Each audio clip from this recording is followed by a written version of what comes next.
Hi, my name is Roy Smalley, and I'll be talking about the 5 types of building construction. Now, as a firefighter, especially if you're a new firefighter, you might be saying to yourself, building construction, leave that to the pencil pushers.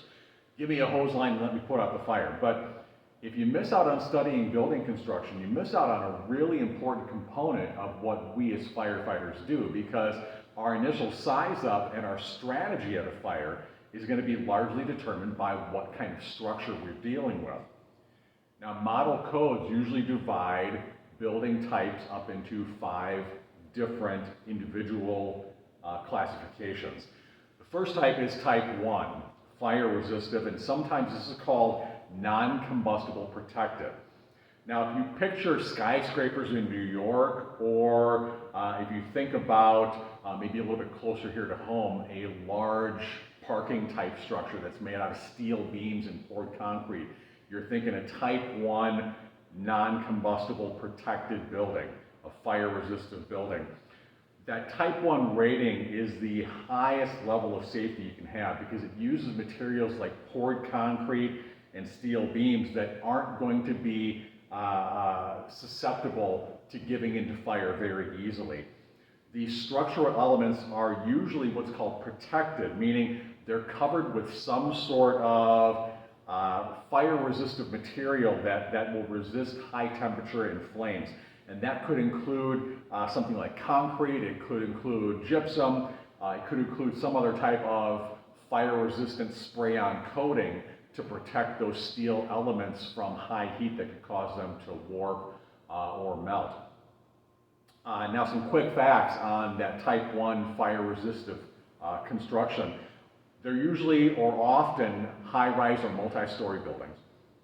They should withstand fire for about 2 to 4 hours, so you got a pretty large window of time for fighting a fire in there before you run the risk of collapse inside. And they have, as I mentioned before, the highest level of safety. Now, all building materials in these have to be non-combustible, so all the structural elements have to be steel or concrete or some other non-combustible material, something that's not, say, wood. The second type in our 5 classifications is a non-combustible building, or a non-combustible unprotected building. Now, it's similar to type 1, and sometimes you can't tell the difference from the outside. But these type 2 buildings, while they're made of non-combustible materials, they're usually not coated with the fire-resistive coatings that the type 1 are going to be treated with. Now, although these structural components are non-combustible, they can be susceptible to fire because of that lack of a fire protective coating. So a spreading fire is going to do more damage in this type 2 structure than it would be in a type 1. Some examples of these include a shopping mall, maybe some newer school buildings, and the big box stores, your Walmarts, your Targets, that are made out of primarily non-combustible materials, but not necessarily coated non-combustible materials. Third classification, we've got limited combustible material construction, sometimes referred to as ordinary construction. Buildings that fall into this usually have a non-combustible external wall structure. So exterior walls that are made out of brick or masonry, concrete block, or some other kind of non-combustible material, maybe adobe. But the interior floors, the supports, and the roof can all be wood framed. So those components will be susceptible to fire even if the exterior of the structure is not. Now, the main goal in that is, in the case of a fire, to keep that fire from spreading to other nearby structures, to contain that fire within the exterior walls of the affected building and prevent that fire spreading. Type 3 is commonly used to build commercial buildings, say business complexes, multifamily buildings, and say mercantile building types. So if you think about walking down your historic Main Street in your city, look at those buildings that are brick exterior. You go inside, the interior walls may be wood, the floors are probably wood, and these buildings are usually designed to allow those internal floors to collapse down without pulling down the outside walls and damaging them. So they can actually rebuild sometimes inside these buildings once they've been affected by a fire that causes floor collapse. Type 4, heavy timber, and that's exactly what it sounds like. It's a structure that mainly uses large beams of wood to be built. So if you look at, say, like an old church or especially barns, you're going to see these thick structural beams. A lot of times these are like 8 or more inches thick. The floors can be planks that are 6 or more inches thick. And a lot of times these are connected by heavy metal plates and bolts. Some well-known local examples in this area, in the Dodge and Washington County area, the mine shaft in Hartford. If you've been in the mine shaft, you'll see those huge, thick structural beams. Or the Cedar Creek settlements in Cedarburg with all those shops. Used to be, I believe it was like a wool mill or a textile mill, converted into shops now. Huge, thick wooden beams, very thick plank floors.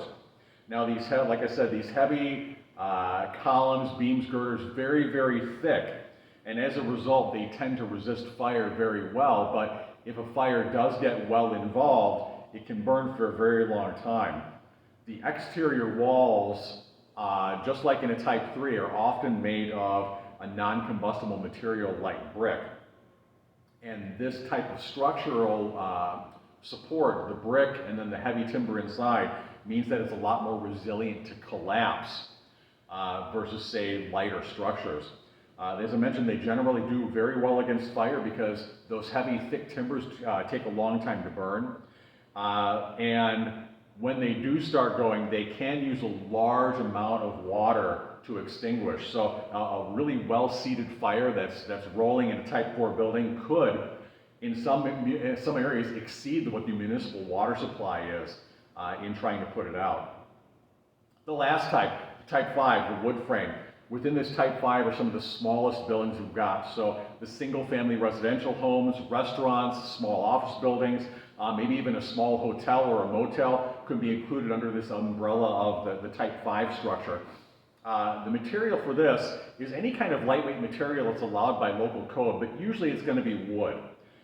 Sometimes you can see a masonry veneer applied to the outside just to fancify the building a little bit, and it'll give it the appearance of a non-combustible material like brick, but this type of, that wall veneer, that covering on the outside, it doesn't enhance the fire rating, it doesn't enhance the strength of the building, and actually for firefighters it can make it more difficult from the outside to tell what the actual construction type is from the exterior. So you got to make sure that you know your first due area, know what the construction types are, and know whether it's just going to be a veneer over the front of it or if it's actual true brick. Type 5 buildings can be really tough for firefighters in other ways because exposed wood in those structures doesn't have any fire resistance.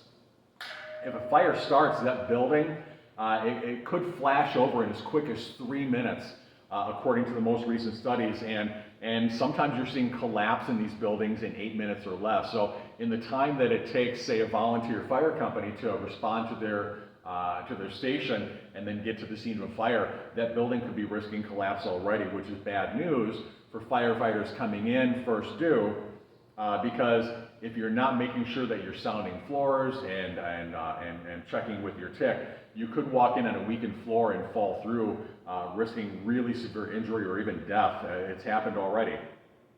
So making this even more challenging is a lot of times these newer structures are using modern engineered components like engineered trusses and joists, engineered I-stairs, which are really, really susceptible to collapse when you're going down, say, into a basement, or even glued support beams that really, really increase the risk of early collapse on these. So to sum up, really important that you study these 5 building components, so these 5 structural types.